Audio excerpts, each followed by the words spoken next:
Hello viewers, আসসালামু আলাইকুম। আজকে এক শরবত বিক্রেতা ব্যবসায়ীর কাছে আসলাম। হ্যালো ভাই, আপনি এই ব্যবসা কতদিন যাবত করেন? 10 বছর। হ্যাঁ, উনি 10 বছর যাবত এই ব্যবসা করতেছে। এ দিয়ে কি আপনার সংসার চলে?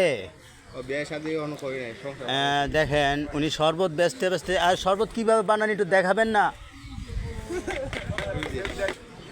উনি আবার এই যে শরবতের একটু লাড়াচাড়া মারে আর একটু মালটু দেয়, ওই যে দেখেন মালের মতো লাসা লাসা। দেখেন কিভাবে শরবত বানাইতেছে। উনি 10 বছর ধরে এই পেশায় আছে, কিন্তু একটাও বিয়া করতে পারে নাই।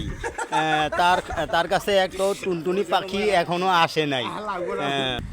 তো আপনারা, হ্যালো ভিউয়ার্স, আমার একটাই দাবি, ওনার জন্য আপনারা দোয়া করবেন। এই মালটু বেচতে বেচতে যাতে মালটুর টাকা দিয়া, এই শরবতের টাকা দিয়া উনি যাতে একটা টুনটুনি পাখি বিয়া করে ওনার ঘরে তুলতে পারে। আজকে এই পর্যন্তই। আসসালামু আলাইকুম ভিউয়ার্স, আমার লটস পটস চ্যানেল।